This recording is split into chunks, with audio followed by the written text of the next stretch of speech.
In all my years of studying the Bible, I have never, and there is no verse, prophetic verse in the scripture that comes near Daniel 11:40 for historical evidence. Nothing comes near it, friends, nothing. You cannot ignore this, and it's there for a reason, because this is an absolute landmark, a signpost that you got to just put a mark there.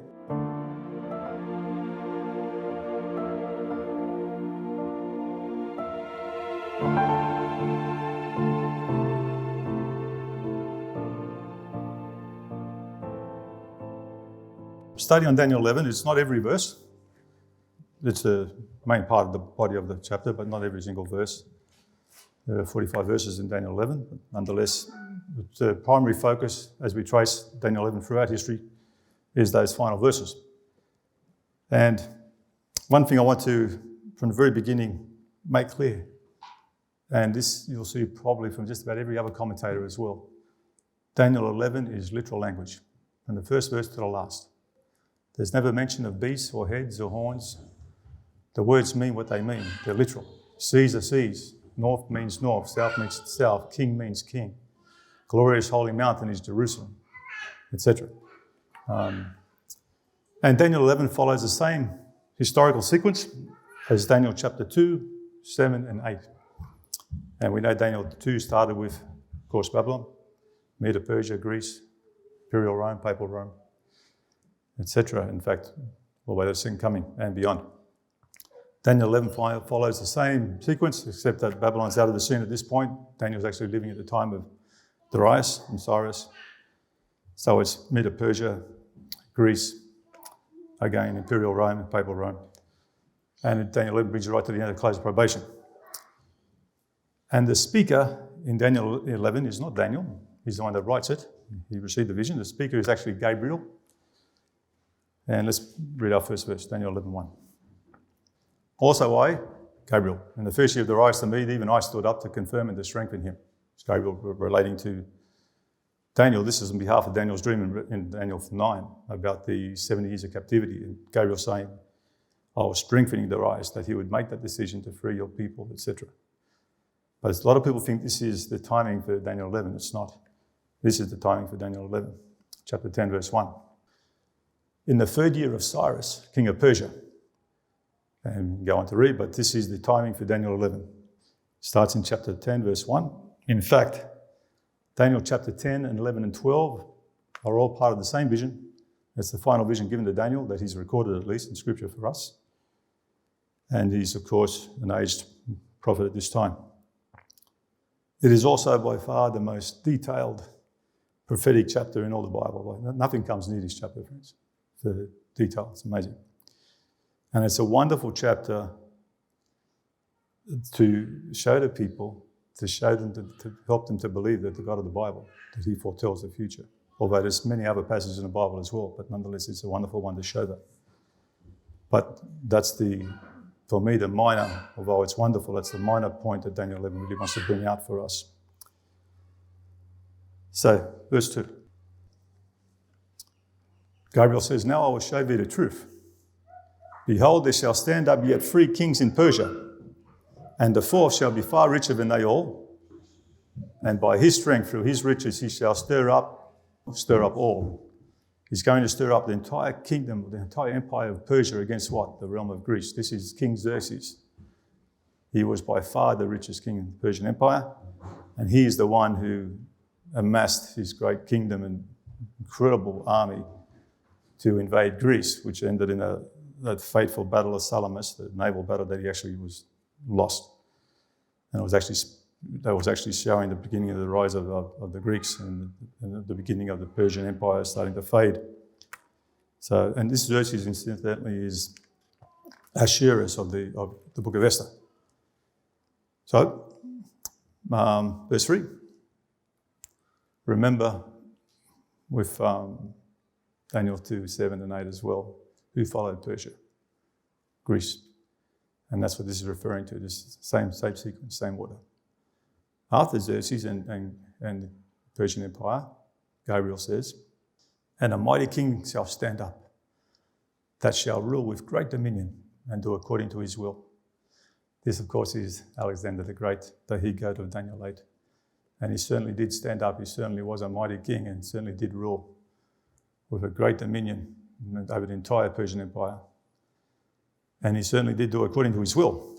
However, notwithstanding that, didn't last that long. 10 years of campaigning, of conquering everything. And then the prophecy goes on to say, verse 4, and when he, Alexander, shall stand up at the very height of his kingdom shall be broken and shall be divided toward the four winds of heaven. That's north, south, east, and west. And notice this, not to his posterity. It shall be plucked up, and that's his dominion, of course, and even for others besides, even to. So, again, just already in 4 verses, notice the detail that we receive in Daniel 11 that the previous prophecies of Daniel don't give you. Or they do, but this much more detail. It's the 3rd year of Cyrus. This is, forgot to mention, 3rd year of Cyrus is about 536 BC, at least 500 years anyway, BC. And already we've seen a prophecy regarding Xerxes. He wasn't even born yet. And then as that Persian Empire was fading, the Greeks were rising under Alexander because he had the United States that his father began to do, Philip, and then he continued. And then he began his march against the Persian Empire. And Alexander here has been prophesied of some 200 years before his birth. And of course, as it says there, he would rule with a great dominion. But what would happen at the very height of his reign? As it says there, when he shall stand up, his kingdom shall be broken. Alexander was 32 years of age when he died. And his kingdom was divided among the four winds, in other words, the north, south, east, and west of the Greek Empire was divided among his 4 generals. And notice it said not to his posterity. Alexander actually said that it would go to the strongest, and he had a son from his wife Roxana. He was actually born, his son was actually born after he died, but nonetheless, Cassander, one of those 4 generals, assassinated his son, and there was this power struggle taking place, and his wife was in prison. So the 4 generals divide the kingdom among themselves, and for a period there is other conflicts and wars among themselves. Licinius, he took the northern part of the kingdom, and Ptolemy the south, and there was Cassander as well in Seleucid south. Now these 4 generals warring amongst each other, ultimately you end up with 2. King of the south, Ptolemy, which was Egypt predominantly, south of Jerusalem, and north became the lands that was under the control of Seleucus. The other 2 generals tended to fade from the scene. And so you have the kings of the north and the kings of the south, and they represent north and south of Jerusalem. That's what they represent. Egypt being the south and Syria, Turkey, etc. being in the north.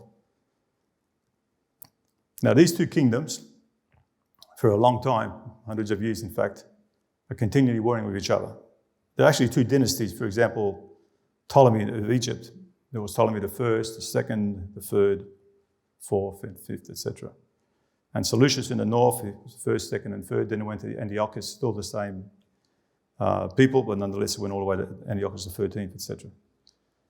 And these wars that they fought with each other were called the Syrian Wars, these continual conflicts, particularly over Jerusalem. And there was 5 main conflicts they fought, and this is basically brought out from Daniel 11, verses 7 to 15. We're going to skip those, but that's basically what those verses bring out. When you get to Daniel 11:15, there's a pretty defining moment, and this is it. So the king of the north, this is the celluloid kingdom, shall come and cast up a mount and take the most fenced cities. These are heavily fortified cities.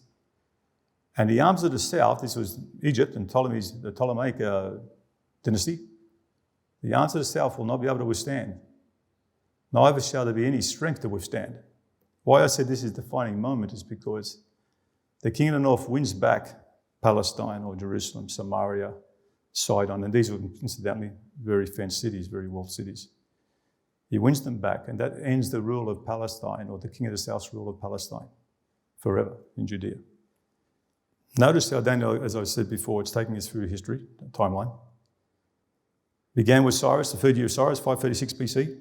Xerxes' invasion of Greece, 480 BC. Alexander's rise to power and his death around 323 BC, and now the division of the 4 generals. Then you had the Syrian war conflicts that went on for many years, and now this is 198 BC. It was actually Antiochus III who recaptured Palestine.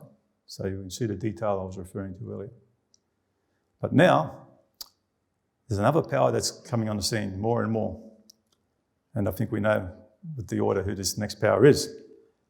And it's certainly not Egypt, because as you can read there, Egypt did not have the power to withstand anymore the king of the north, but there was another power that certainly did. And remember, as we see that Daniel 2, 7 and 8, we know it's the power of Rome, of course, that's next upon the scene. And that's what we're told here in the next verse. Daniel 11 and 16. He that comes against him, that's against king of the north, will do according to his own will.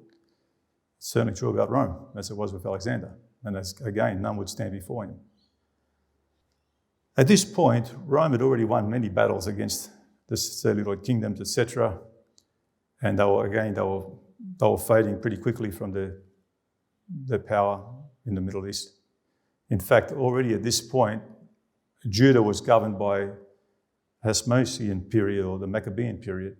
They actually had autonomy, they were governing themselves. They actually themselves had won a series of battles against Antiochus and others. So there was a real vacuum taking place, and Rome was coming upon the scene, and no one could stand before Rome.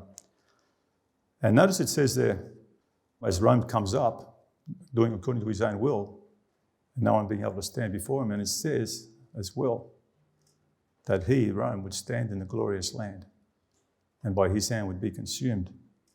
Again, history brings this out very clearly. Notice again the literal language here. This glorious land, friends, is Jerusalem. Daniel 11:41 calls it Jerusalem as well. It calls it glorious land, sorry. Daniel 11:45, it gives you the geographical location. When the king of the north plants his throne, he's between the seas in the glorious holy mountain. And Daniel 9:16, Daniel's prayer. O Lord, according to all thy righteousness, I beseech thee, let thy anger and thy fury be turned away from thy city, Jerusalem, thy holy mountain. Glorious land, friends, is the holy mountain is Jerusalem. And you know what's interesting with this? This previous verse, stand in the glorious land. No one, to my knowledge, denies that Jerusalem. I mean, nobody. But when they get to verse 45, suddenly the glorious holy mountain becomes the church. This is what I meant about the literal language doesn't change. When you start spiritualizing the last 5 verses of Daniel 11, or even more, some do the last 10, you're breaking a very important biblical principle. And that is, unless a figure or symbol is used, you take the Bible according to its obvious meaning.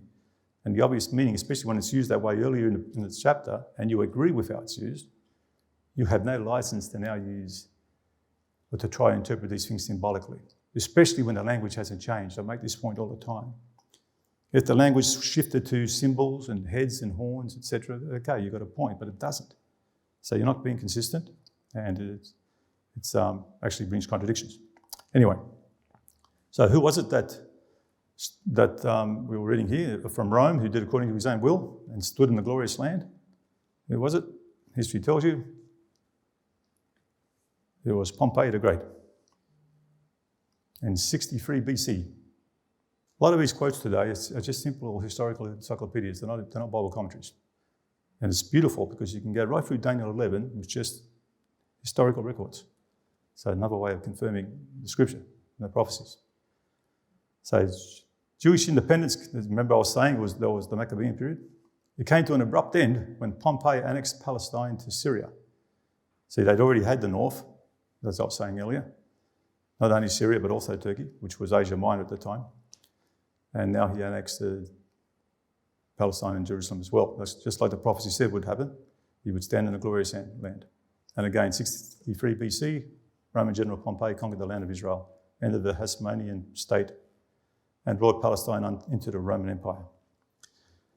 He was a remarkable general, this man. In fact, he never lost a battle until he met with Caesar. In fact, he even defeated Caesar earlier on, but he never lost a battle, so you can imagine. No wonder he was called Pompey the Great. It was actually in Greece, I just want to delve over just for a moment, but at this, Caesar was winning incredible battles in Gaul and in Germany, etc. And he didn't like what was taking place with the Roman Senate and with Pompey.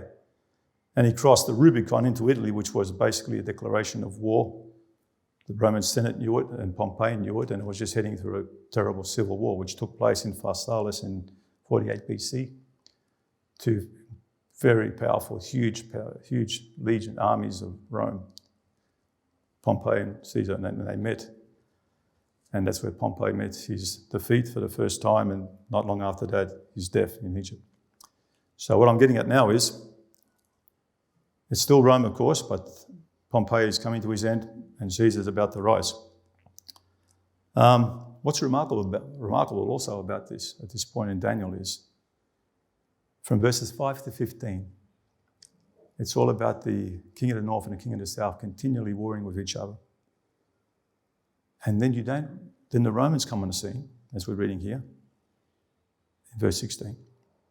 Then you don't read about the king of the north or the south warring with each other until verse 40 of Daniel 11. Why? It makes perfect sense why. Because for hundreds of years, there is no more king of the north and south because it's all under Rome. Egypt, Syria, Asia Minor, and Turkey, it's all under Rome. That's why you don't read about them anymore until verse 40. For example, Daniel 11:2, Xerxes invades Greece, 480 BC. Pompey conquers Judea, 63 BC. Those first 14 verses cover 543 years. Now we're up to verse 16 of Daniel 11. This is 63 BC. And Daniel 11:40, which we're going to see, is 1798. 25 verses, they cover another 1850 years. And when you get to verse 45 of Daniel 11, you have the close of probation, the end of the world, basically. So, again, that's what I'm saying. There's no chapter in the Bible, prophetic chapter, that covers the detail and the history and the length of this earth's history like Daniel 11 does. And everything we read is literal. And nowhere in the language are you supposed to understand it any other way. There's no symbolism. The glorious land is Jerusalem. It's not the church. The south means the south of Jerusalem, in other words, Egypt. It's not atheism, as some will have you believe. And the north is not the papacy, which is west anyway. The north means the north of Jerusalem, as all those earlier verses reveal, which everyone, in fact, agrees with. Now, as I was talking about Julius Ceaser, the next 3 verses are dedicated to him. Daniel 11:17. See how it says he would set his face with the strength of his whole kingdom? This again is referring to Caesar, particularly because he was the first Roman general who then became emperor. In other words, it was the end of the Republic, well, as far as Caesar was concerned anyway. And he made himself the emperor of the whole empire. And this is what it means by the strength of his whole kingdom. It also goes on to say, and in fact, this is what I was talking about earlier, he actually followed Pompey. He knew he had to destroy Pompey in order for this to take place, which he did. Goes on to say there, it would be given to him the daughter of women, and she would not stand on his side, neither be for him. Who's the daughter of women referred to here? Notice this version, Aramaic Bible, in plain English. She would not be established and she would not be his. This I personally believe, and many historians as well, but nonetheless, was Caesar's mistress, Cleopatra. As he defeated Pompey in Greece, continued on into Egypt. And Cleopatra, she wasn't Egyptian, she was of Macedonian descent. In fact, she was the daughter of Ptolemy XII. Very ambitious. She was actually involved in a feud with her brother, a younger brother, Ptolemy, for the throne of Egypt. And this is why she wanted to be established with Caesar. She saw the possibilities there. And she actually birthed him a son. So they named him Caesarion, or she named him Caesarion. She was hoping he'd be the next emperor of Rome. But unfortunately, the plans changed. The circumstances changed, and that's why it says she would not be established, would not be his. Because what happened was, I'll get there in a moment, but anyway, Caesar goes back to Rome, she goes with him, she spent 2 years in Rome with him. But when he's assassinated, she knows that she in fact was in danger. Mark Antony actually saved her in Rome, and she ends up back in Egypt. So she was never established as she possibly planned to be. And that shrewdness and ambition she had didn't fade away, because then she saw her opportunities with Mark Antony. who actually became a very powerful figure in the empire. He became one of the three, they called it the triumvirate, which was Mark Antony, Octavian, and I've forgotten the third one now. Might have been Cassius, but no, I've forgotten right at this moment. But anyway, these three then controlled the empire after Caesar was assassinated for a short while. And she cast her lot in the nation of Egypt with Mark Antony. So this is what it means by she wouldn't be established, would not be his. Another remarkable fulfillment of prophecy, verse 18 regarding Caesar. He would turn his face unto the isles and take away many. This is certainly true. Caesar, in less than 10 years, he conquered Gaul, Germany, at least up to Gaul, France and Germany, at least up to the Rhine. Invaded Britain twice, took the isles and the coastlands of Greece, North Africa and Spain. He won over 50 battles, he killed over 1 million men, not to mention the slaves and those he enlisted into his legions. And he became the sole emperor of Rome. Nonetheless, notice what the prophecy goes on to say regarding him. No matter of all his great triumphs and victories, he would turn his face toward the fort of his own land, back to Rome, but he would stumble and fall and not be found. Caesar dies in the fort of his own land. He's murdered by his own senators, especially Brutus and Cassius. And as fate would have it, he actually fell down dead at the feet of the statue of Pompey.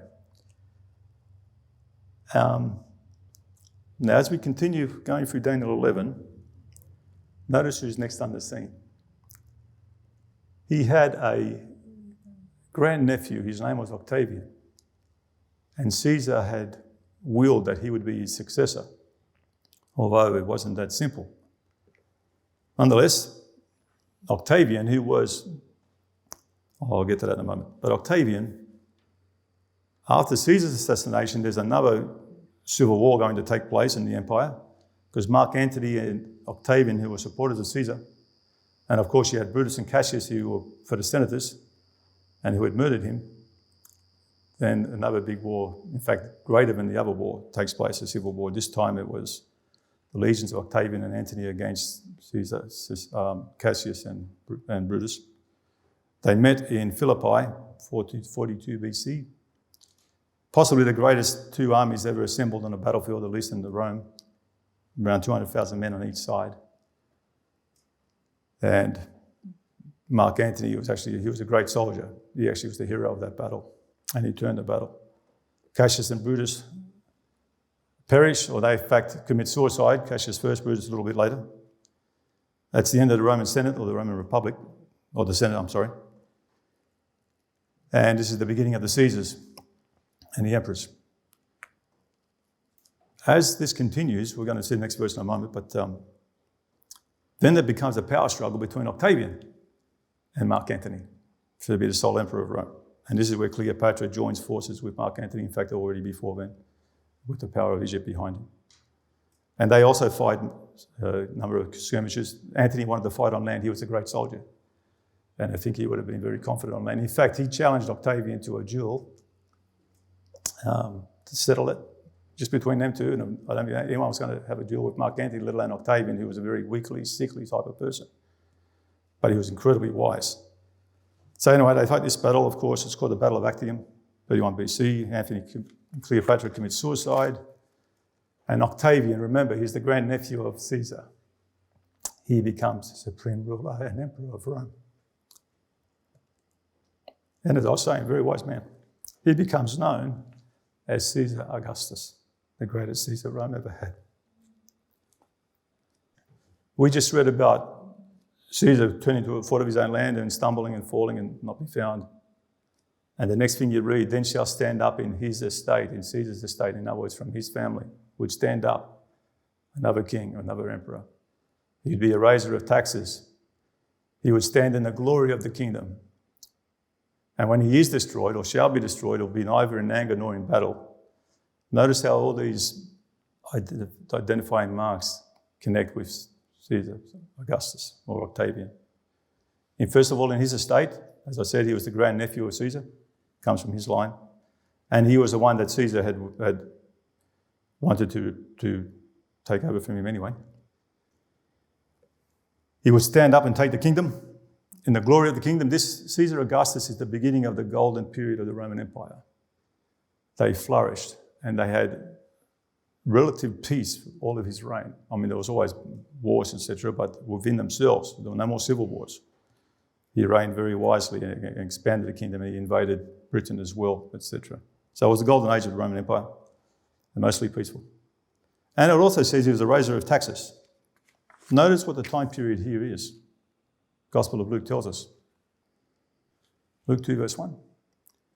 It came to pass in those days that there went out a decree from Caesar Augustus that all the world should be taxed.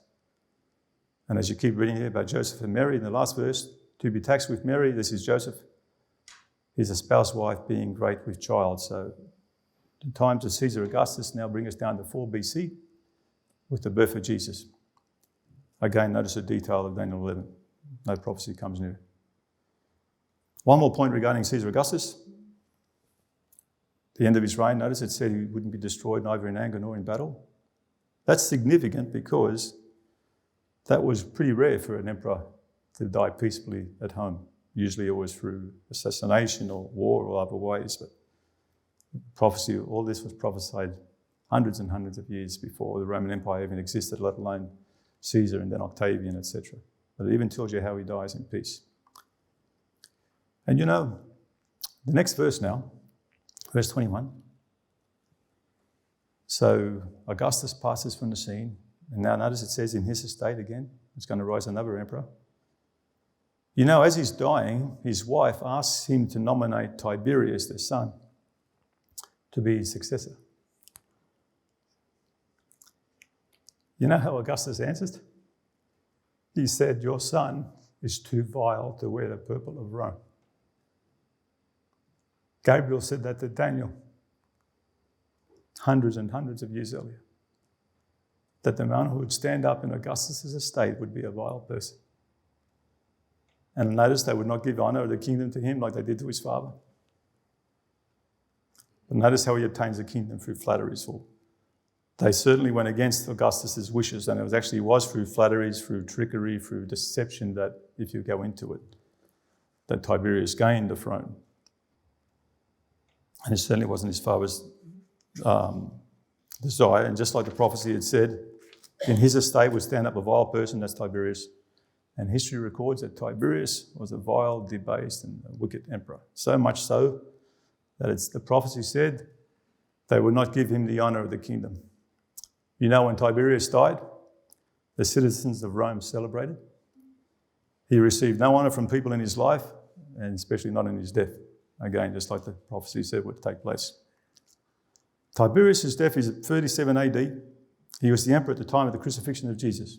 Now, next verse, Daniel 11:22. With the arms of a flood shall they be overflown from before him. In other words, the conquest and how he kept Palestine and the other parts of the Roman Empire subdued under him.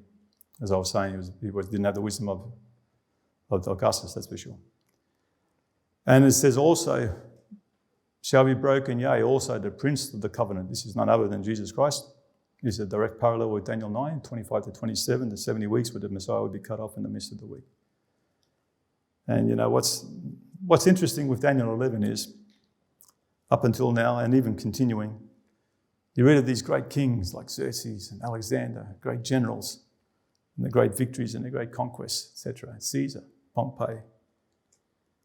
And Daniel 11 even gives you half a verse at least to Christ, the greatest king of all, the king of kings, etc. And instead of lifting up the great conquests of the other generals, etc., it tells you about Jesus' victory, but it was a victory where he was broken at the cross. Daniel 11:22 is the cross, friends, the cross of Calvary. That's what gained Christ the throne one day when he'll be King of Kings and Lord of Lords. Now we're going to skip a few verses now. In Daniel 11, we're going to move along to verse 31. From here on, it gets very, very interesting. Remember the order? Daniel 2, 7 and 8. Babylon, Medo-Persia, Greece, Imperial Rome. We're up to Imperial Rome here now, even the death of Christ. And then, of course, Papal Rome comes on the scene. Daniel 11 follows the same order. Now we're going to see Papal Rome, the little horn, Daniel 8 being introduced. Daniel 7 and 8. Daniel 11:31. There's a lot in this verse. Daniel 11:31, an arm shall stand on his part. There's 4 identifying marks here for the papacy. This is a big one. And they shall pollute the sanctuary of strength. They shall take away the daily. And they shall place the abomination that maketh desolate. The reason this is so important, we're going to see, of course, it applies to the papacy. But it's also going to give us timing, which is crucial as we continue on. But notice 4 things here. First of all, arms shall stand on the part of this power. And this is a perfect illustration of the papacy, because she always has in the past and still does use arms of the governments, etc., to fulfill their purposes. For example, Constantine, Justinian, etc. And we'll look a bit more into that in a moment. But so this is clearly an identifying mark of Rome, how she used the state. And it also goes on to say she pollute the sanctuary of strength. This is the heavenly sanctuary, so her attack is also a religious one, a spiritual one, so she's both a religious, spiritual power and a power that uses the arm of the state. How did the papacy pollute the sanctuary, or the heavenly sanctuary? Point number 3, by taking away the daily. I haven't got time in this presentation, but that is clearly the work of Christ doing in heaven. They polluted the sanctuary by taking that away from him, giving it into the hands of priests and man, and gaining the authority that belongs only to Christ. So therefore we see the papacy is the church and state. It uses the arms of the state. It's a religious power, of course. The attack is spiritual. And it uses the state to desolate God's people. We're going to see that really in the next few verses very much. And of course, as I said, it's a religious power that uses its dogmas to pollute the sanctuary, take away the daily, etc. And these 3 things combined gives you the abomination that maketh desolate. Because that abomination that maketh desolate means, among other things, of course, abomination means idolatry, idolatrous practices, things that are blasphemous before God, and idolatrous worship, and the papacy fulfills every one of those things. And desolation, well, it's certainly a desolating power. There's never been another one like it. So this is how the papacy set up its abomination of desolation and needed the state to help it. It needs its, of course, its false doctrines and dogmas, which is simply baptized paganism anyway. So, how did the papacy set up the abomination of desolation? It certainly couldn't do it on its own. The Bishop of Rome certainly couldn't do it. It had to receive power in order to, and that's what the arms stand on his part refers to, in order to do so. Well, something stood in its way. This will tell us what it was, Daniel 7. We're not doing a study on this, but just these couple of verses, or these 3 verses. This is what stood in its way of the abomination of desolation being set up, or the pagan practices of robes and the using force to execute its purposes upon the people. This is what she had to do first. Daniel 7:8. 3 of the horns had to be plucked up by the roots in order for that little horn to come up, or to have rain anyway. Verse 24 again, the little horn had to subdue 3 kings. And when it was able to, notice what takes place in Daniel 7:25. Here you see the abomination. He would speak great words against the Most High, would wear out the saints of the Most High. There you have the abomination and the desolation. You know, blasphemy against Christ, against God, persecuting his people. Thinking to change times and laws once again. Abomination decided God to try and change his law. And of course, the saints, this is the important part, because we're going to get our timing now, are going to be given into his hand for 1260 years. So here you have the abomination of desolation. They certainly spoke great words against the Most High, blasphemies. They think to change times and laws, like the Sabbath, etc. Doctrines of pagan doctrines, like Sunday and the Trinity. And desolate, wearing out the saints of the Most High. These 3 horns or kingdoms had to be subdued before this could take place, or this abomination of desolation being set up, obviously. And we know those 3 kingdoms were Vandals, Heruli, Ostrogoths, Arian powers. They stood against Rome, particularly in more than one way, not just they were Arian, not only because they didn't believe in the Trinity, of course, but that was one of the reasons why Rome couldn't have dominion, especially in the East, etc. But also, and more importantly, the Heruli and the Goths were ruling in Italy, where the Bishop of Rome's seat is, but he didn't have the power he wanted to have. And so what took place was And in fact, the Heruli, and especially the Goths under Theodoric, they ruled Rome with some beautiful principles like liberty of conscience and freedom of religion. And these principles, the Bishop of Rome has never liked, and the Bishop of Rome certainly didn't like, because religious liberty and freedom of conscience restricts the power you can have over people. And of course, Rome, that's what Rome wants. And it certainly didn't sit well also with Justinian, the emperor in the east. So remember it said, arms shall stand on his part?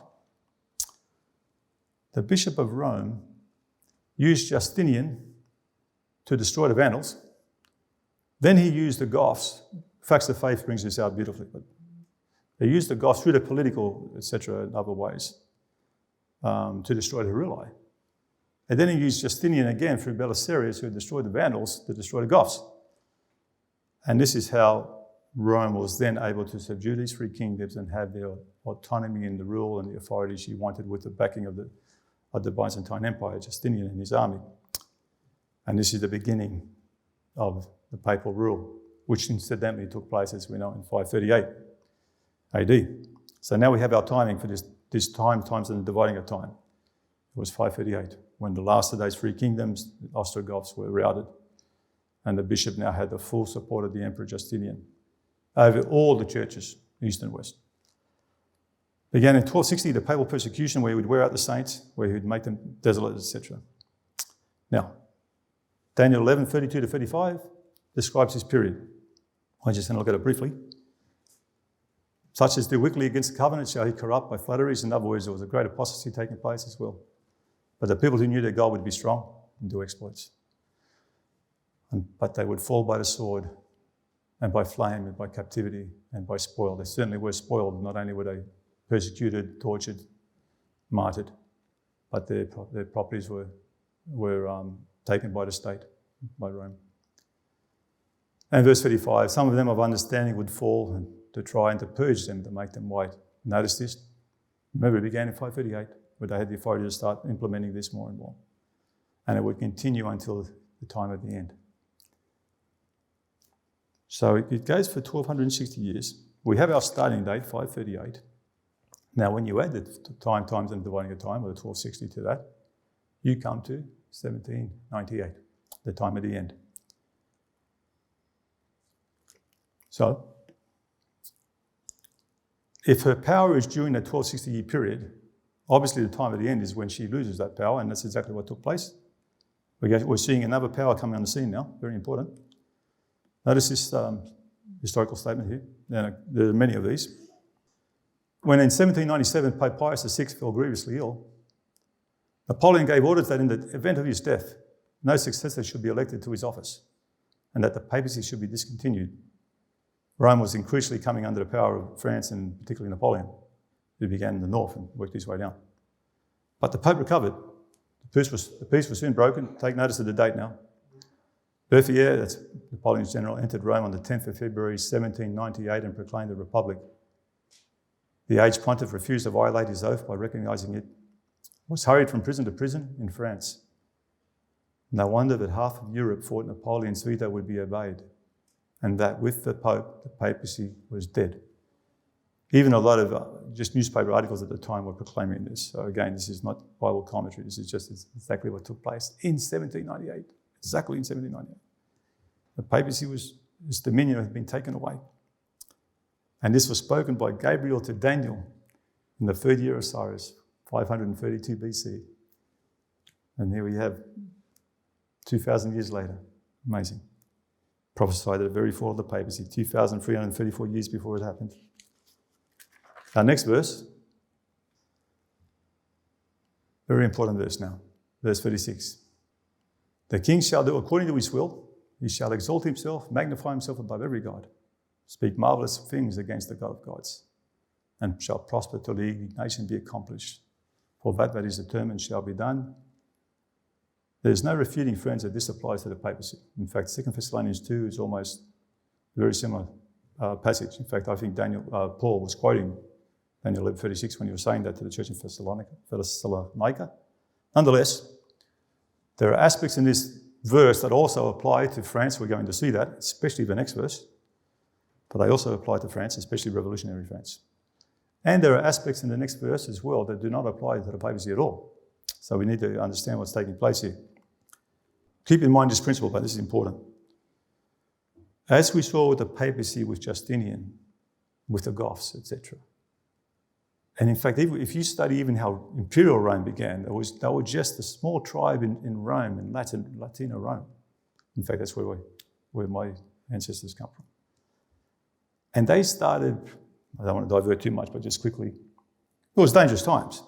And other tribes would come in and overtake, etc. So they started enlisting mercenaries to protect themselves as farmers, etc. But that grew into a Roman Empire, friends. Rome, from its very roots, enlisted others to help her in her quest. And at first, I suppose it started for quite a genuine reason. Anyway, the point I want to make is the papacy has always worked under this method, always, and does too, until the very end. Revelation 13 tells you that. How she uses the image of the beast to control the minds of people. So, what I'm saying is she works behind the scenes, and that's what I see with this verse. We're going to see very clearly that this has applications to the papacy, but especially to revolutionary France. It's undeniable, and history testifies to it. The papacy is behind destabilizing monarchs and governments, bringing about wars and upheavals. It has throughout all time. And as I was saying earlier with the Goths, etc. For example, notice the next verse for a moment. Still talking about from verse 36. Neither shall he regard the God of his fathers, not a desire of women nor any kind. He's going to magnify himself above all. And brethren will say, there you go, this applies to the papacy. This verse, friends, does not apply to the papacy. You're going to see it very clearly. I forgot to mention, if you study the French Revolution, some of its history, the political party that brought about the French Revolution and pretty much the end of the monarchy, King Louis XIV, Marie Antoinette, etc., and in fact all religion, were called the Jacobins, or a political party. They were founded by a man called Robespierre, who was an absolute despot. And Robespierre was heavily influenced by a man called Adam Weishaupt, who was the starter of who started the Bavarian Illuminati. And he basically he was a Freemason, self-admitted to it, Masons admit to it. And he actually admitted also and boasted that his teachings were purely Masonic.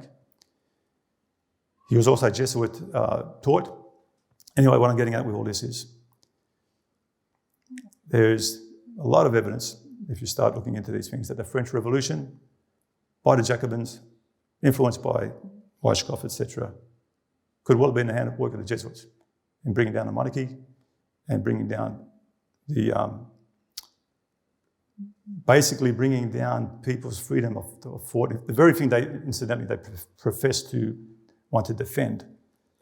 They profess to want to bring about an atheistic style of government where power is with the people, like that famous saying, power of the people and for the people, etc. But the reality is the French Revolution teaches you, the experience of it teaches you the very opposite. In fact, today it teaches you the very opposite. Today they want you to believe you're governed by a democratic process, that you have a say in how your country is governed. When the reality is, and we have seen, even just recently, how quickly your most basic rights and civil liberties are taken from you. French Revolution was the same. It was based upon this false premise that the power would be with the people, no longer with the monarchy, no longer with the corrupt Catholic Church, which were true things, incidentally. Here they are living in this amazing luxury while the people were starving, so no doubt they had a right to be angry about it all. But what was the result? The people lost their religious liberty. They lost their freedoms. They were beheaded for the most basic, the most trivial, presumptuous accusations. And there was total anarchy. So the exact opposite took place. And who was controlling for a period? The Jacobins, the small political party who promised all these things to the people. And they in turn started losing their heads like Robespierre. So what I'm getting at is they bring about a revolution to try and give power to the people, but in reality the power is for them. It's not power of the people for the people, but it's power of the Jesuits and for the Jesuits, or for their agenda. And the revolution is an example of that. So I could see how Rome would be working behind to bring about her means in the long term. The point I want to make with this is, this verse we're looking at now cannot apply to the papacy. We're going to see that clearly now. And honesty is required here. How can this apply to the Catholic Church, for example? The Catholic Church, regardless of what you think of their doctrines, I have whole sermons upon the Catholic Church's Antichrist doctrines. It is a Christian church, friends. We can't deny that. She does not deny the God of her fathers. That's just a reality. I'm not talking about the doctrines. I'm talking about the faith of the people. Go tell 1.4 billion Catholics in the world today that they're not Christian. You can't do that. You cannot say that there are not genuine Christians in Catholicism. We're told that. In fact, we know that. Of course we do. So, of course, that's wrong. They believe in the God of the Bible. They're not Hindu. They're not Muslim. They're not atheists. They're Christians. They read the Bible. And again, I'm not talking about the doctrines they profess. And if you want to use the Trinity as an example, that they gave up the God of their fathers, no, that's not true at all. You'd have to say that millions of Adventists, not to mention tens of millions of Protestants, are also not Christian anymore because they're Trinitarians. So this is not good logic. So we shouldn't fight these words, because you're going to see what this replies to. You're going to see it very clearly. Don't fight these words, because God's trying to help you. He's trying to set a landmark here that's going to help you with the remaining of the chapter. And now remember, the timing is around the 18th century, the late 1700s, late 18th century. And there's only one power in history that can fulfill this identifying mark, friends. Only one. And that is revolutionary France. Between 1788 and 1799, that 10-year period, France rejected the God of her fathers. Before that, she was a Christian nation. We don't need to show this. We know that's a fact. Roman Catholicism was the state religion of France from the conversion of Clovis, 511, until the French Revolution. So that's just one statement. There's many more. In fact, the church called her the eldest daughter of Rome. That's what she called her. She's a Christian nation. But notice what happens until the French Revolution. What does she do? She does not regard anymore the God of her fathers. She had emperors like Clovis and Charlemagne. They fought wars for the papacy, friends. Now remember, Daniel 11 is telling you this 2,300 years before that a power would rise. At the time of the end, around the end of the 18th century, a power would rise that would deny the God of her fathers. Now history is going to tell you who it is. It's telling you there, actually. And it's exactly on time. That's exactly what the French Revolution did, both religiously and constitutionally. France denied and rejected the God of her fathers. Now, this is just a few statements. We do a sermon on this one. Sir Walter Scott, Life of Napoleon. The world, watch this, for the first time, heard an assembly of men born and educated in civilization. We're not talking about some heathen place. And assuming the right to govern one of the finest of European nations, the world heard these men lift up their united voice to deny the most solemn truth which man's soul receives. So much for your liberties. And renounce unanimously the belief and worship of a deity. Again, with this one. With blasphemous boldness, almost beyond belief.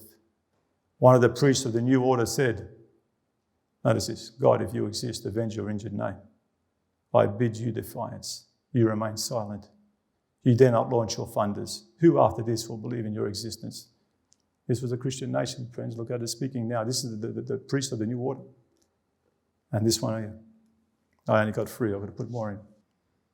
France stands apart in the world's history. These are historical statements, not Bible commentaries. The prophecy said, 2,300 years before, 532 BC of King Cyrus's reign, Gabriel told Daniel that a power would rise in the late 18th century and would deny the God of her fathers. France was a Christian nation, we saw it. And here it says she stands apart in the world's history as a single state which by the decree of her legislative assembly pronounced what? There was no God. How on earth can you read Daniel, this verse, and not see the absolute fulfillment, historical fulfillment of that verse, of denying the God of her fathers, and want to apply it to Rome? Pronounced there was no God, and of which the entire population of the capital and the vast majority elsewhere, women as well as men, danced and sang with joy in accepting the announcement. They also didn't dance and rejoice when they received the fruits of that by rejecting God in the Bible. They got the reign of terror instead. Now, I just want to address this just for a moment. It does say, nor the desire of women, and the brethren say, there you go, papacy, doctrine of the celibacy. Friends, read the verse. Let the verse speak to you. Don't just read what you want into it. It doesn't say the desire for women. That would be the doctrine of celibacy. if you regard or restrict your priests or your men from the desire for women. It's just a desire of women, friends. Big difference. Incidentally, the doctrine of celibacy increases the desire for women. Now read this carefully. First of all, it says the desire of women. This is a positive thing, not a negative. And it's in connection with what? No shall he regard the God of his fathers, of course France, revolutionary France, nor regard any God. And this is sandwiched in between. It's saying the same thing. It's saying the same thing 3 different ways. In other words, this nation will not regard the desire of the fathers. It will not regard the desire of the women. It will not regard any God. That's what it's talking about. The desire of women, there is a desire to worship God, just like the fathers. That's what it's saying. It's got nothing to do with celibacy. You actually contradict the passage. And again, papacy never rejected the God of their fathers. We know through their doctrines they do. I'll be the first to admit that.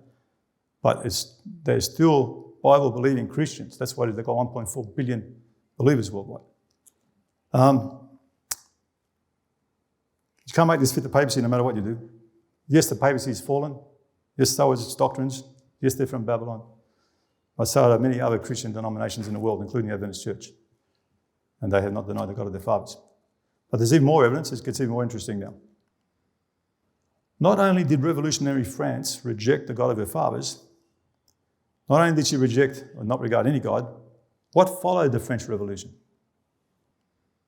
It was a watershed event in world history.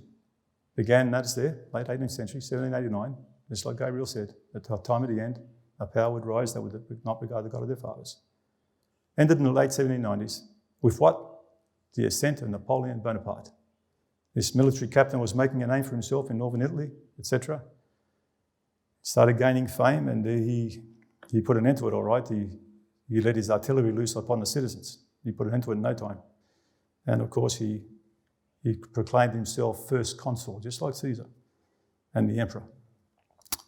Now remember, the time of the end, papal supremacy is 1798. We saw that. She uprooted the 3 kings, she had 538 to 1260, dividing of time period, where she would subdue, persecute, desolate God's people, set up her abominations. And then at the end of 1798, she loses her power. France is coming more and more upon the scene. She's rejected the God of her fathers through a legislative assembly. Napoleon now is coming to power. Now watch Daniel 11:40 now. Watch the next thing. Look at the first few words. Look what it says. And at the time of the end, we've established that. 1798. At the time of the end, at 1798, the king of the south is going to push at him. That him is France, friends. And the king of the north is also going to come against him. That's France, like a whirlwind. You're going to see this again through history. So this is why this date is so important, why we had to establish with the uprooting of the 3 kingdoms, the abomination of desolation being set up, papal supremacy coming to its end with 30 years, 1798. And at that time, there's a freeway military conflict taking place in the Middle East. And it involves France, King of the South, King of the North, which is Egypt, King of the South, and King of the North, Turkey. This is my words, but this is how it reads. I can do a study on this at time, another time. At the time of the end, 1798, shall the King of the South push at him, that's France. And the king of the north shall come against him, France, like a whirlwind with chariots. Now we're going to look at this, Daniel 11:40. For me, the most important verse in the whole chapter. And you're going to see how history confirms this to every detail. First of all, just one statement from Great Controversy, we showed it from the scriptures and from history, but nonetheless, Great Controversy confirms the time of the end is 1798. So Daniel 11:37 prophesies of a power in the late 1700s, reject the God of her fathers, in fact, reject every God. History testifies that revolutionary France did this in 1788, fulfills every specification of that. And before we move on to this Daniel 11:40 a little bit more, just something quickly from Napoleon.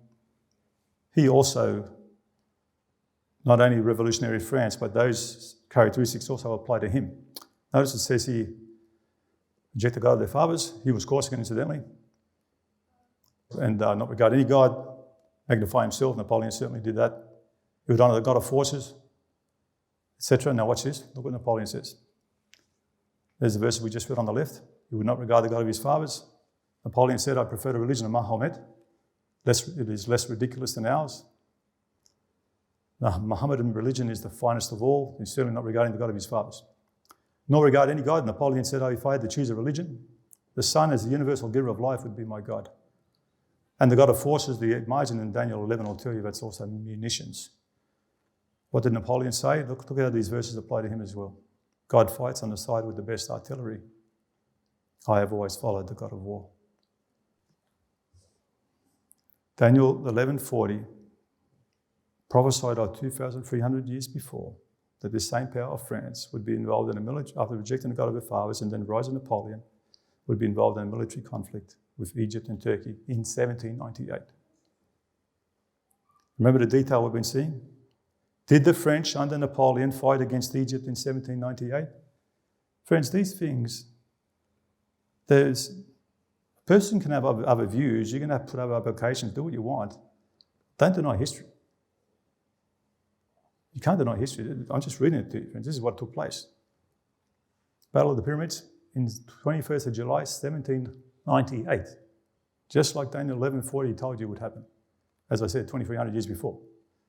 During the French invasion of Egypt, the French army led by General Napoleon Bonaparte scored a decisive victory against, notice who the main army is, they're not Ottomans.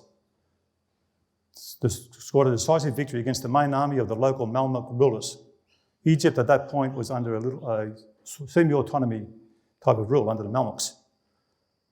Wiping out, and he wiped out almost the entire Ottoman army located in Egypt as well. So this battle was over in a day. He marched his army straight into Egypt. In 1798, the king of the south would push at him, France. And in 1798, Daniel 11:40, 2,300 years ago said that. And on the very day, the very year, France, who denied the God of her fathers, revolutionary France, goes to war against Egypt in Egypt. Amazing. History testifying to the very end. Notice this now. Before we move on, there's a bit more evidence, but before we do, I just want to deal with, this is a statement from George Burnside. This is one of the objections that the king of the north is the papacy. Straight away, there are so many contradictions. Straight off, the papacy is not north of Jerusalem anyway, straight off, it's west. But nonetheless, look what George Burnside said, the late George Burnside. Now, notice carefully, in 1798, we have a triangular war between France, the king of the south, and the king of the north. Then he asked the question, but pray, tell me, when did the papacy fight Egypt? What three-sided war did the papacy engage in 1798? See why they got to spiritualize it? You see?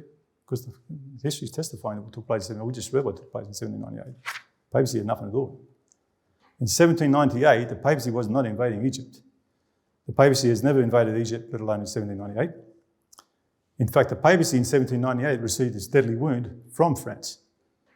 And the Pope was taken off and died in prison. The papacy was stripped of its power by Napoleon. And since when is Rome north of Jerusalem anyway? So this is ridiculous, man. You've got to let this go. It's crazy. Daniel 11:40 is a military conflict involving three powers. And if you want to stick with that, you better start showing how you can now spiritualize those verses without a change in the language. And not to mention totally destroy history. Daniel 11:40 is a military conflict involving three powers. In 1798, the same year when the papacy received her deadly wound and had lost her power. You know, Daniel 11 records three of the greatest generals the world has ever seen. Alexander the Great, Julius Ceaser, and of course Napoleon. Notice what also goes on to say, Daniel 11:40. Look at this, so much detail in this verse. And God did it for a reason. And there's so much history supporting this detail, so you can't possibly get this wrong. At the time of the end, shall the king of the south, that's Egypt, push at him, France. We saw that took place at the Battle of the Pyramids, 1798, at the time of the end, just as it said there. Goes on to say, and the king of the north would come against him. Did the king of the north come against France? Just around the same time or the following year? Certainly did. The Battle of Abu Qir was a battle in which Napoleon Bonaparte defeated Mustafa Pasha's Ottoman army on July 25, 1799. Just like the prophecy, I don't know. During his French camp, I don't know what you did, you just ignore these verses. Absolute fulfillment of history, just like Daniel said, Gabriel told him. The king of the north would push at him. And exactly what took place a year later. The Ottomans are coming against him. And like a whirlwind, And as I said before, these aren't Bible commentaries.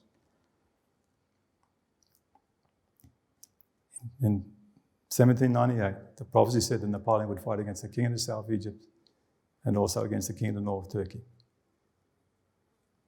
One more statement on this point. By late 1797, this is Cambridge History of Egypt, the Ottoman regime had begun to demonstrate concern about French intentions, rightly so. The seizure of Egypt precipitated not acquiescence, but in other words, it wasn't by diplomacy that France were there. In fact, if you go into that, it's quite interesting how they tried to make it look like it was Egypt starting it. Anyway, it says, in the beginning of 1799, a former tripartite alliance linked, notice this, who the allies with the Ottomans are, Britain and Russia. Of course, the main sworn enemies of France, especially during Napoleon's era, in the War of the Second Coalition. The Ottomans were beginning to assemble forces for an offensive action against the French. Ottomans clearly here are the king of the north, and that's what we read on earlier when we read about that battle in Navarre, where they were defeated by Napoleon. It went on to say that the Ottomans or the king of the north would come against him like a whirlwind. You know, the Turks were famous for the cavalry, and they were almost unstoppable. How they came at Napoleon's troops. However, Napoleon is probably the greatest military artillery general that ever lived, and they are absolutely slaughtered. In fact, the way he destroyed them was how he met his Waterloo with Wellington. The same way, with his ill-fated cavalry charge, which had nothing to do with him, incidentally, into Wellington's squares. The squares were artillery squares, a rifleman and cannon, and the cavalry had no chance if the artillery knew what they were doing. Nor did the Ottomans.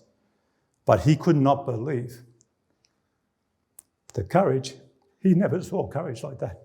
Just like the Bible said, they would come against him like a whirlwind. Look what he said about them. Give me a Turkish army and I will conquer the world.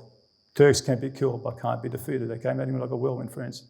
It was like shooting ducks, but they just kept coming. And it was his defeat in Acre that cost him his conquering in the east. A lot I could say about this, incidentally. The whole campaign, it's insane. Historians, especially French historians to this day, can't understand what on earth he was doing in the Middle East. Daniel 11 told you it was going to take place 2,300 years before. Anyway, look what else it goes on to say. Still verse 40. We've seen Egypt come against France. Then we've seen the very following year, again, 1798, 1799, the Turks come against him like a whirlwind. And with horsemen and with many ships. Remember we saw that triple alliance? Battle of the Nile. The horsemen with many ships, notice this. The Battle of the Nile. Again, look at the date, 1798. Major naval battle fought between the British Navy and the French Republic. Mediterranean coast, and notice who else they were using the British Navy for. No sooner had the French forces returned from the campaign to Syria that the Ottoman forces were transported to Egypt by Sidney Smith's British fleet to put an end to the French rule in Egypt. So again, even land and sea, horsemen, cavalry, and also by sea, Ottomans were coming against French. In all my years of studying the Bible, I have never, and there is no verse, prophetic verse in the scripture that comes near Daniel 11:40 for historical evidence. Nothing comes near it, friends, nothing. It's historical. It's just, you cannot ignore this. And it's there for a reason. Because this is an absolute landmark, a signpost that you've got to just put a mark there. Whatever your view is, if it's going to contradict this, you better let your view go. Because this is backed by history. You can't touch this, friends. This took place in 1798, and it was France, the power who did not regard it. You should see what they do with this, with the papacy. It's embarrassing. It's ridiculous what they do to try and make this fit the papacy. And the contradictions of the passages itself that they bring out, and also the contradictions with history itself. No greater fulfillment in all the Bible, an absolute landmark to guide you, that you might know who the King of the North is in Daniel 11:45. Napoleon returns to France, May 20, 1799. The Ottoman Turks continued. They continued on into Palestine and into Egypt. Notice, again, history will bring this out. He would enter the glorious land and also stretch forth his hand upon the countries. The land of Egypt will not escape. This is the king of the north. France disappears from the scene now, just like the previous ones did. So do they. But the king of the north keeps going. We're down to verse 42. There's only 3 verses left. It's still Turkey. He continues on into Egypt. Remember how I mentioned earlier that the battle against Egypt or the king of the south was Mamluk rulers? In other words, they had a semi-autonomous reign at the time. Well, they saw this as their opportunity. As the French, there wasn't much left of them. They were dying of disease more than anything else. Napoleon got back to France. I reckon there's more to that as well, with the British control. Don't ask me how that happened. But anyway, this little French regiment that was left, they had no hope. They were taken prisoner or killed, or they died of disease. And the Mamluks saw the opportunity to gain total independence from the Ottomans. And the Ottomans saw it coming. Remember what it says here? They're going to continue on. The land of Egypt is not going to escape. Again, notice history, what happens. Again, notice the dates. After the French left Egypt, the Ottoman army remained in the country. The Ottoman government was determined to prevent a revival of Mamluk power and autonomy, and bring Egypt under the control of the Ottoman government. That's what Daniel 11:42 is telling you. They'll continue on and Egypt shall not escape. And they did so with Muhammad Ali, who consolidated his position in Egypt by defeating the Mamluks and bringing Upper Egypt under his control. He was, of course, a viceroy for the Ottoman government. So again, history confirming exactly what Daniel 11:42 says. Coming to the end now, but following the prophetic timeline that matches history, we've seen, not going from verse 1, but we've seen from the rise of the papacy, it's wearing out of the saints, they're being made white and tried. The end of the papal dominion, the time of the end, 1798.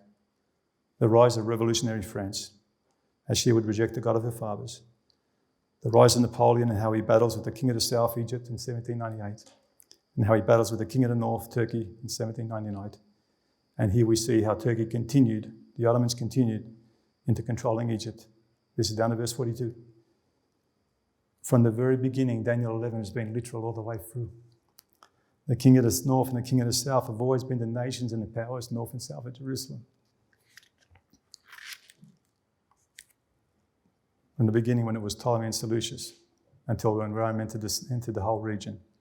And then you read no more about the king of the north and south until, as I said, Daniel 11:40.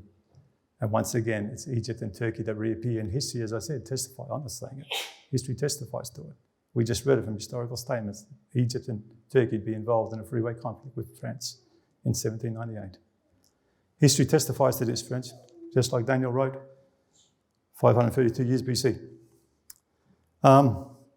And as I was saying before, don't forget, no way in the world I'm leaving the papacy out of this, not for a moment. The Bible is very clear. Revelation 13, Revelation 17, where it tells you the great horse sitting upon many waters, verse 2.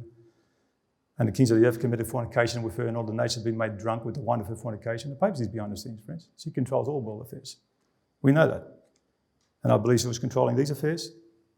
And especially in the last days, she'll be controlling the world affairs when unites the nations of the world against the confederacies, Islamic nations that we spoke about in the previous study, against the king of the north and bring it to its end. But the papacy, friends, is not the king of the north. No, we're finishing up now, but forgot this one, but yeah, there's another one regarding the same point about the Ottomans and the Mamluks and bringing it back under the Sultan of Turkey, or the Ottoman government. So, papacy is not the king of the north.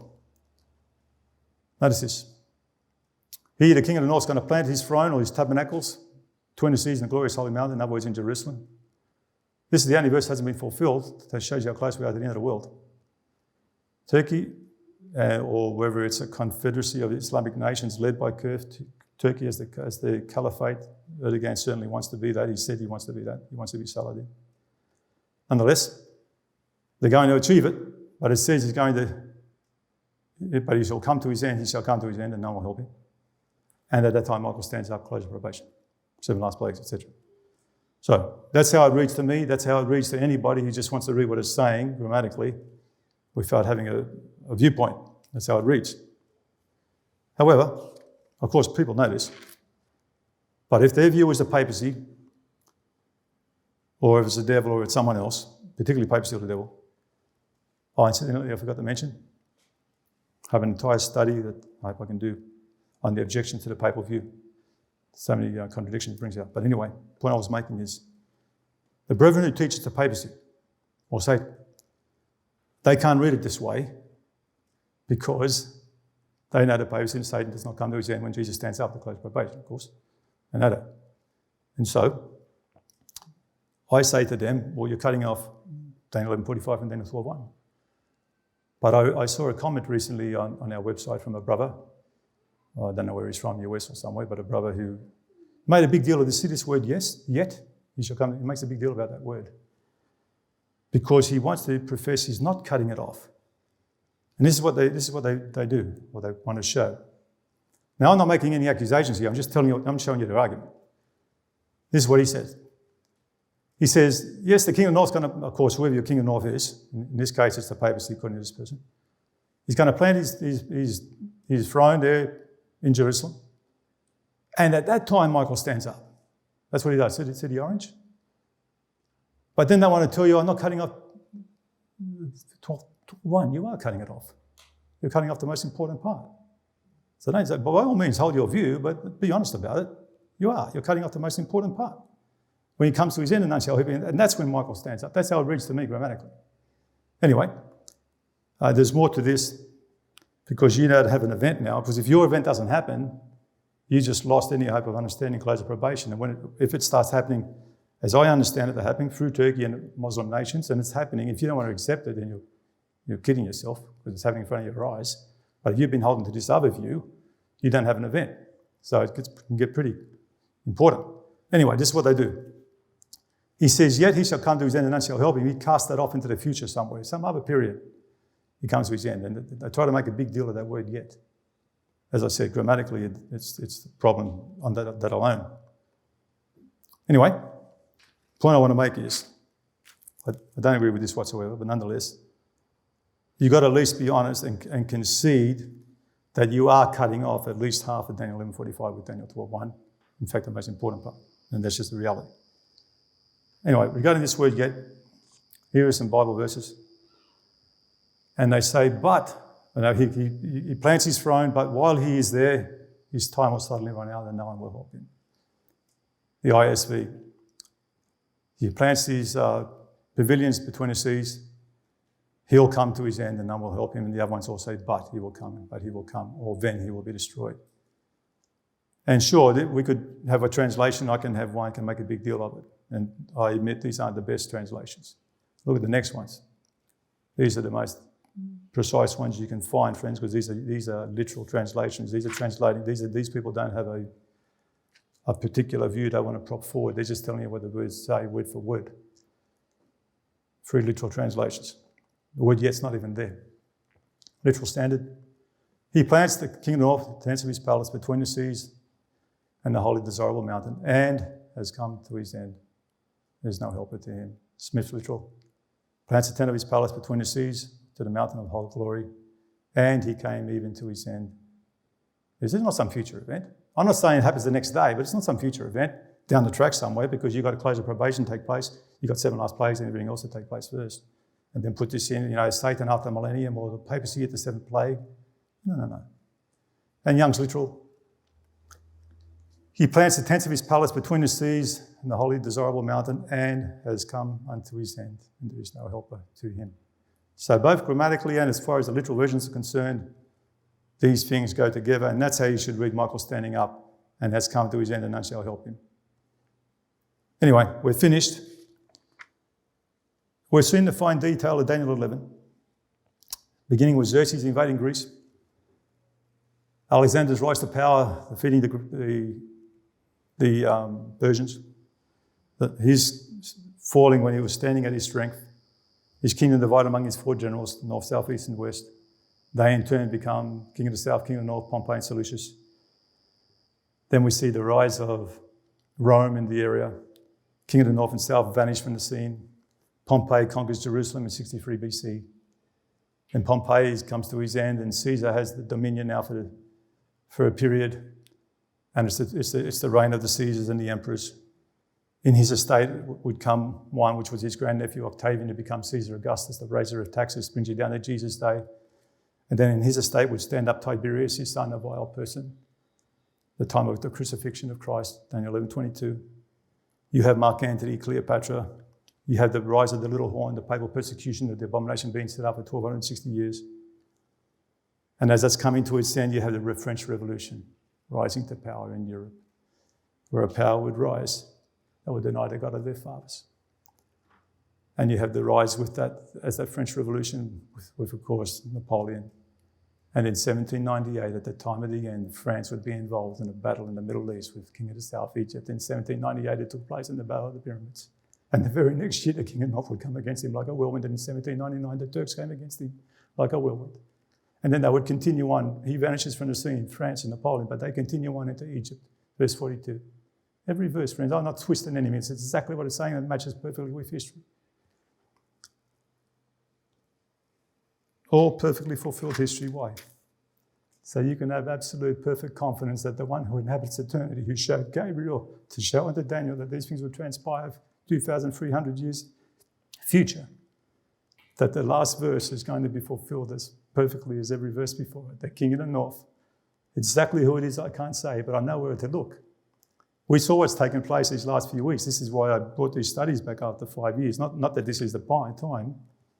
God knows these things, but you could see the rallying, you could see the unity that was taking place between Iran and Turkey and Saudis and Egypt. You see, friends, these people played the differences aside in the moment to destroy Israel.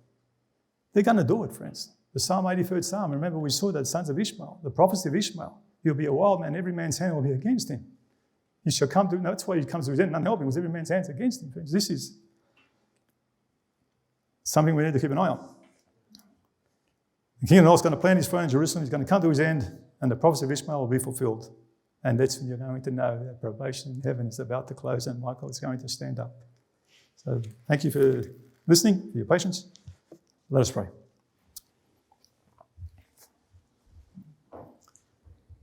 Loving, eternal, and heavenly Father, in Jesus' name we thank thee, Lord, for your word.